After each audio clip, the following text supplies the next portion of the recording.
GST महज अब कुछ मिनट ही रह गए हैं, 14 मिनट रह गए हैं, कुछ ही देर में राज्यसभा में पेश होगा। इससे पहले आपको बता दें कि क्या क्या बदलेगा, यानी जीएसटी आने से देश की तस्वीर किस तरह से बदलेगी।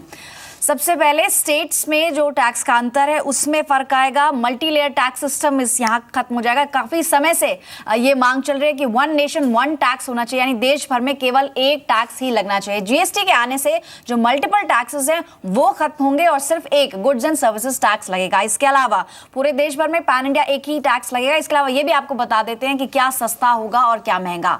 अगर हम सस्ती चीजों की बात करें तो पैकेज फूड सस्ते हो जाएंगे। इसके अलावा शुगर, बेवरेजेस ये सब चीप हो जाएंगी। माल भाड़ा और मेडिसिन जैसी जरूरी चीजें भी जीएसटी लागू होने से सस्ती हो जाएंगी। अगर हम महंगाई की बात करें तो हवाई सफर महंगा होगा, साथ ही मोबाइल बिल्स भी आपके बढ़ जाएंगे। आपका बीमा प्रीमियम और रेस्टोरेंट्स में खाना भी महंगा हो सकता है।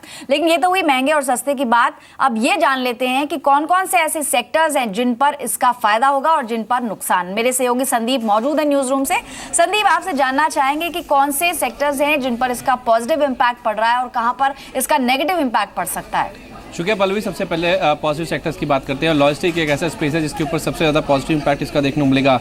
इनके वॉल्यूम्स में सुधार होगा, मांग में जो इजाफा है वो देखने को मिल सकता है। और जो लॉजिस्टिक लागत है डेवलप्ड देशों के मुकाबले अगर आप देखें इंडिया में काफ़ी ज़्यादा है, तो जीएसटी लागू होने के बाद जो लागत है उसमें कमी देखने को मिलेगी, जिसकी वजह से इनके जो रेवेन्यूज़ हैं और जो फाइनेंशियल्स है उसमें इंप्रूवमेंट देखने को मिलेगा। साथ ही साथ अगर लॉजिस्टिक्स में इंप्रूवमेंट आएगी तो जो ज़्यादा ट्रकों की डिमांड है वो देखने को मिलेगी, जिसकी वजह से ऑटो सेक्टर में जो कमर्शियल व्हीकल ऑपरेटर्स हैं उनके लिए कहीं ना कहीं जो ऑर्डर इन्फ्लो है उसमें सुधार देखने को मिल सकता है।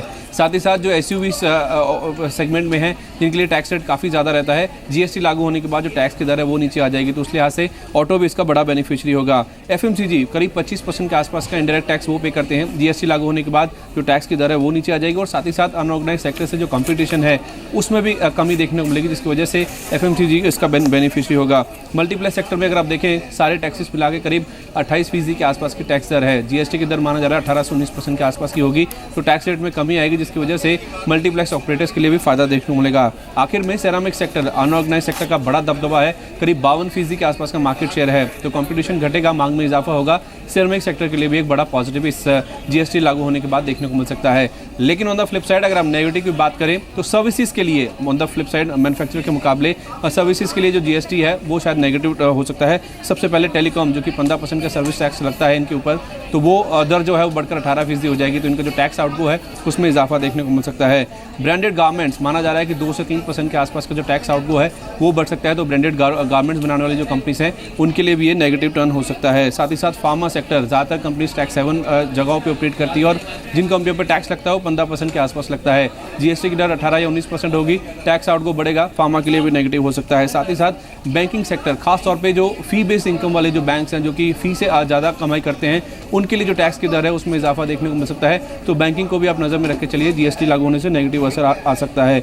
और लास्ट में होटल सेक्टर, इनके ऊपर भी 15% की टैक्स रेट लगती है। जीएसटी लागू होने के बाद इनकी भी टैक्स रेट में इजाफा हो जाएगा, बढ़त हो जाएगी, उस वजह से इनके टैक्स आउटगो में बढ़त होगी, जिसकी वजह से इनके फाइनेंशियल्स के ऊपर नेगेटिव इंपैक्ट देखने को मिल सकता है।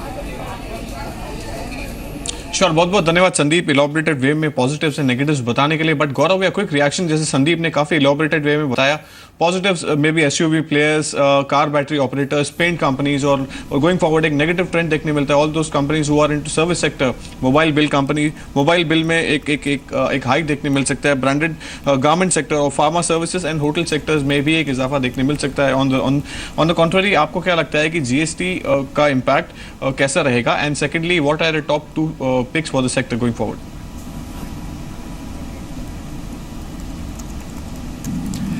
देखिए, जैसे सुभाष चंद्र जी ने बताया कि ईज ऑफ डूइंग बिजनेस, तो सबसे इंपॉर्टेंट ये है बात टैक्सेस बढ़ने या कम होने की नहीं है, सबसे इंपॉर्टेंट है ईज ऑफ डूइंग बिजनेस। जो ऑर्गेनाइज क्षेत्र के अंदर जो भी कंपनीज काम कर रही है, जो लिस्टेड प्लेयर्स हैं, आज उनको और बढ़ने का मौका मिलेगा। अनऑर्गेनाइज सेक्टर से ये शिफ्ट आना चाहिए बिजनेस के पॉइंट ऑफ व्यू से, तो ये सबसे बड़ा एक इंपॉर्टेंट शिफ्ट है। हमारे हिसाब से लॉजिस्टिक सेगमेंट एक अगेन बेनिफिशियरी है इसके अंदर, गति हम इसके अंदर हम चूज़ कर रहे हैं। अगर ऑटो सेगमेंट है, ऑटो के अंदर हम हीरो होंडा हमारे को काफ़ी अच्छा लगता है। डिश टीवी जैसे एक अलग सेक्टर हो गया, डिश टीवी भी हमको लग रहा है कि उनको बेनिफिट मिलना चाहिए इसके रिगार्ड के अंदर। सो कुछ पिक्स हैं। सो ओवरऑल कुछ सेक्टर्स के लिए चाहे रेट्स बढ़े हों, चाहे रेट थोड़े से टैक्स रेट के अंदर कुछ सेक्टर्स में नीचे आए, बात उस चीज़ की नहीं, इंपॉर्टेंट है कि भी बिजनेस करने में ईज मिलेगी, कंपनी को बढ़ने का मौका मिलेगा, अपने एक्सपेंशन बिजनेस को एक्सपेंड करने का मौका मिलेगा, वो सबसे इंपॉर्टेंट है and that is the need of hour. जी बिल्कुल, एक देश के लिए बहुत बड़ा टैक्स रिफॉर्म इसे कहा जा सकता है और टैक्स स्ट्रक्चर आसान होने से ईज ऑफ डूइंग बिजनेस भी आसान हो जाएगा। चंदन, क्विकली अगर आप भी कोई पिक्स दे पाए यहाँ पर, कौन से सेक्टर्स, जैसे बताया संदीप ने, कौन कौन सेक्टर्स को बेनिफिट होगा, कोई चुनिंदा स्टॉक्स आप देख रहे हैं जहां पर अच्छी रैली दिख सकती है इसके लागू होने के बाद? के बाद एक ईज ऑफ बिजनेस है वो होगा, और उसके अलावा जो काफ़ी टैक्स रेट चेंजेस हो गए उससे भी कुछ कंपनीज को बेनिफिट हो सकता है। स्पेशली यहाँ पे देखें तो मेरे हिसाब से लॉजिस्टिक, ऑटो और सेलेक्टिव एफएमसीजी काउंटर को यहाँ के बेहतर परिणाम मिल सकता है, और उसी को ध्यान में रखते हुए मैं यहाँ पे कुछ पेंट काउंटर उनको भी रिलीफ मिल सकती है। एशियन पेंट की तरफ ध्यान दूंगा जहाँ पे लगभग 1200 1250 तक का मूवमेंट देखा जा सकता है। मीडिया कंपनीज में यहाँ पे बेनिफिट होने के चांसेस है, और जी लिमिटेड मेरा मानना है कि 530 तक के लेवल देखे जा सकते हैं। लॉजिस्टिक कंपनीज की बात करें तो स्नोमैन, गति, कार्गो लॉजिस्टिक, इन सब में पॉजिटिव स्टेंस आना चाहिए। स्नोमैन को यहाँ पे यदि जीएसटी पास हो जाता है तो लगभग 100 रुपए के आसपास तक के लेवल यहाँ पे मिल जाते हैं। ऑलराइट, तो हालांकि आज जो जितने भी लॉजिस्टिक्स शेयर है वो आज दबाव में दिख रहे हैं, लेकिन इन लेवल्स पर शायद आप खरीदें तो आगे चल के आपको मुनाफा हो सकता है। शुक्रिया चंदन कीमती समय देने के लिए, और साथ ही गौरव आपका भी बहुत बहुत शुक्रिया जी बिजनेस को कीमती समय देने के लिए।